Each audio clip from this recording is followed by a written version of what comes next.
La fatalité rend aveugle, épisode 1. L'impact des gouttes de pluie sur le métal du capot de la voiture était le métronome des battements de son cœur. Bien qu'à l'arrêt, Romain avait toujours les mains sur son volant, les jointures blanches de ne pas vouloir le lâcher. Chaque son marquait une pulsation, l'amplifiait et lui donnait un caractère inquiétant. Il posa la tête sur le volant, essaya de ralentir sa respiration qui avait tendance à s'accélérer à mesure que l'averse se faisait plus intense. Il allait devoir pourtant sortir de sa voiture et affronter sa femme qui se trouvait dans le bâtiment de l'autre côté de la rue. Il ne savait pas s'il aurait le courage de la regarder, de l'affronter. Les passants accéléraient le pas sur le trottoir pour échapper à la pluie, lorsqu'un homme marqua un temps d'arrêt devant la voiture et se demandant certainement si le conducteur était en difficulté et tapota à la vitre de son véhicule, Romain sut qu'il ne pourrait pas indéfiniment repousser le moment, à moins d'alerter tout le quartier. Il sortit de sa voiture, traversa la rue, la tête rentrée dans ses épaules pour éviter dérisoirement la pluie et aussi ceux qui l'attendaient dans cet immeuble.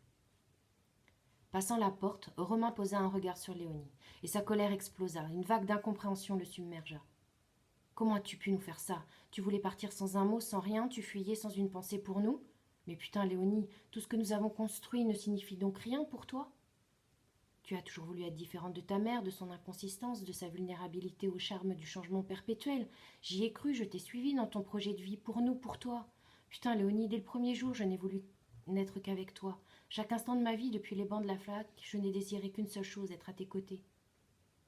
Il a fallu que je te montre, que je te démontre que je serais le roc que tu ne pensais pas trouver chez un homme. Je me suis évertuée à être le partenaire de ta vie. Tu as voulu être l'avocat des plus démunis, des plus rejetés? Bien, j'ai été celui qui apporte la sécurité financière à notre couple.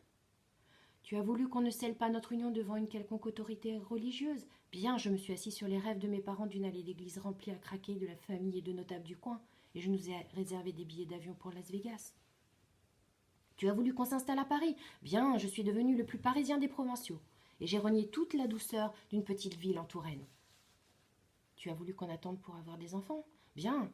Putain, Léonie, les enfants, je vais leur dire quoi aux enfants que j'ai tant désirés et que tu as fini par m'accorder? Je vais leur annoncer quoi aux enfants? Que leur mère s'est barrée comme une lâche? Telle mère, telle fille, hein? Je vais les asseoir sur le canapé du salon, les yeux tournés vers les miens, à peine étonnés que tu ne sois pas là. Tu n'es jamais là en ce moment, toujours à courir pour sauver le monde sauf le nôtre.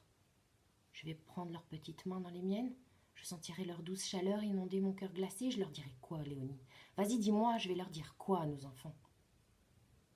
Romain évitait de la regarder de nouveau. Il tentait de lutter contre son désarroi. Il faisait les 100 pas tel un lion en cage dans la pièce. Il ne voulait pas l'affronter de peur que sa colère contre elle ne le déserte à l'instant où il poserait les yeux sur sa femme, sur la femme de sa vie. Quand il se retourna enfin, il plia sous le poids du chagrin et tomba littéralement à genoux sur le sol. L'impact de ses larmes sur le lino froid comme du métal était silencieux.